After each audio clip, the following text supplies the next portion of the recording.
Coming off holiday break, I'm definitely excited about the last outcome. Our guys, looking at the film as I debrief, they did some good things, but over 40 minutes, they still didn't execute fully the game plan over a 40-minute span.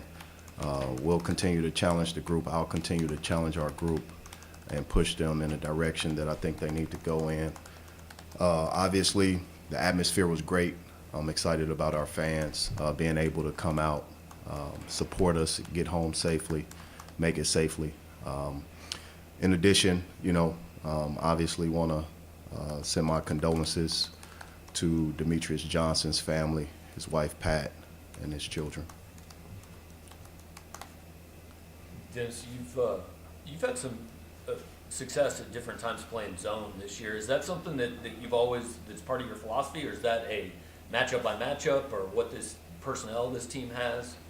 Zone is just part of the game that I think is important. No different than man-to-man. I've had it always in my game plan and my scouting reports as an assistant coach. I truly believe that you have to be able to be in position, and it's something that allows us to stay in position. That's against Illinois. You didn't go too deep into the bench, and guys played heavy minutes.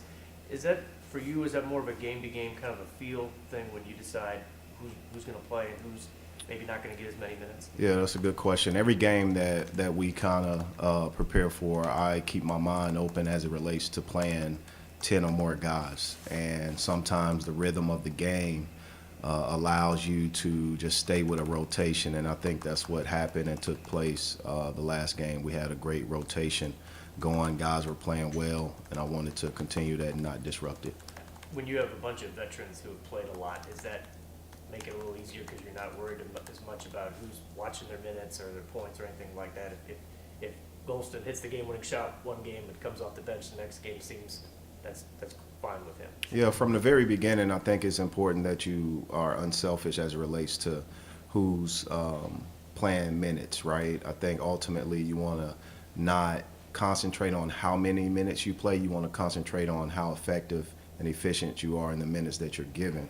Obviously, we want guys to play more, whether it's Aiden Shaw, whether it's Mo Diari, whether it's Caleb Brown, and no different than what Ronnie DeGray has done, right? You look at his first 8 games, and then you kind of look at, okay, Wichita State, he got in a rhythm.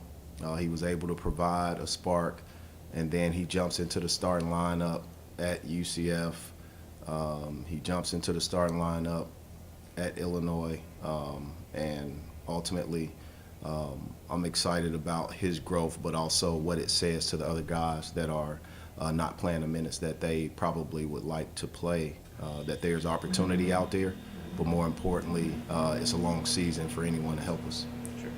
Especially in the era where guys are there's 2,000 kids in the transfer portal every year. Is that something you can find out about a kid, like when you're recruiting them, unselfishness and how they'll maybe handle adversity, or is that you don't know till you see them go through it?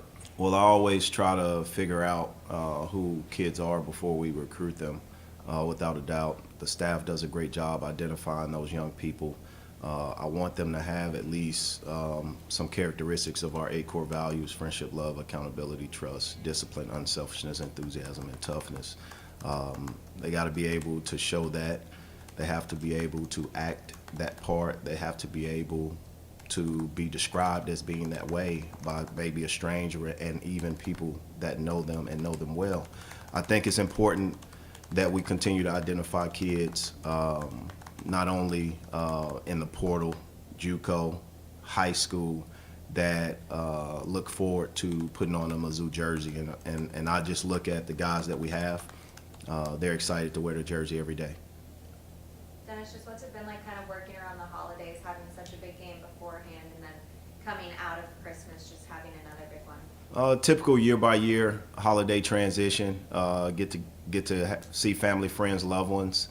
No different than any other holiday. You look at college basketball players, both men and women, is the ultimate sacrifice, because a successful basketball season means you have no breaks, not even spring break. So hopefully our kids, our families continue to be excited, but know and understand, especially with a group that we have that's been through some holidays before, and absence from their home or even short time spent, that they appreciate, you know, what we do for them, the love we give them, but also the campus atmosphere, the city of Columbia, and being around their teammates. I think that's pretty much what we look at when we look at the holiday transition. It's also a transition for teams to get better, as there's no academics that guys are really concentrating on. So you try to make up time or even get lost in player development even more so than you have been, but also strength and conditioning and also healing. You have guys that need to continue to see the trainer and different things like that, so that those knickknacks won't become major issues. Dennis, you've said it a couple of times that you don't think the team executed game plan against Illinois. You know, coming off a 22-point win against a ranked team, that can be a little jarring to hear. What was it exactly that you didn't like? Well, I measure things on completion and whole, not parts. And when I look at it from a whole, it's not a complete game that we played. No different than I'm not going to measure our season on a part. I measure it on the whole. So I won't know how I feel about our season until April 4th, right, when the final rankings come out after April 3rd and April 1st Final Four games. I don't have the specific things. I just know there were opportunities where we turned the ball over 3 straight times. There were opportunities we didn't execute. There were opportunities where even in the first half we gave up certain baskets that we did not want to give up, or even we were out of position. It's something to the naked eye. You probably won't see it from your positioning. But I'm not being overcritical. I'm just being disciplined and detailed, right?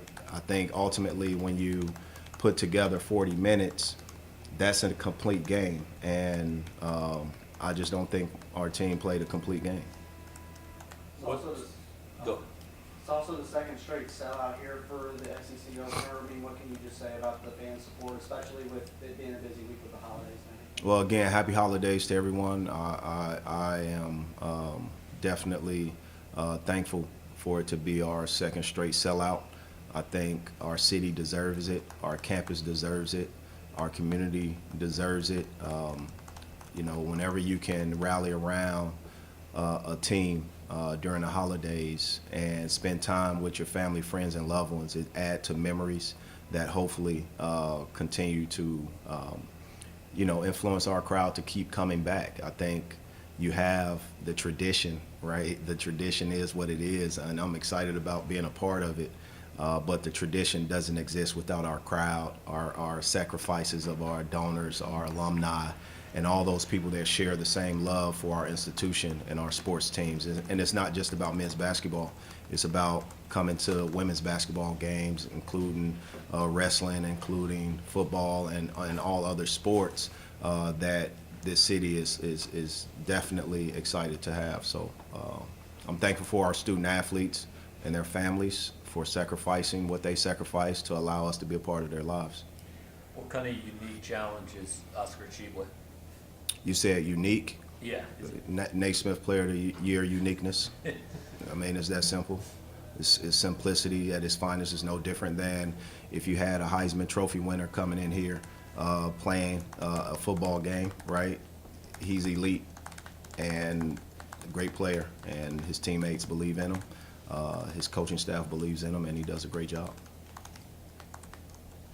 Dennis, when it comes to the conference schedule, do you approach it differently than you did non-conferences? Is it you turn a new page, you talk about like restated goals or anything like that, or is it just a continuation of where you started? Yeah, ultimately you look at you break your season down in the off-season, preseason into 3 parts. You know, who are you when it comes down to non-conference, and then who are you in conference, and who are you postseason.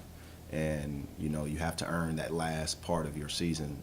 A lot of teams do not come away with 3 parts, and some do, if you add the conference tournament. But, you know, it's pretty much one of those things that you have to continue to evolve throughout. We're not who we were in our exhibition game.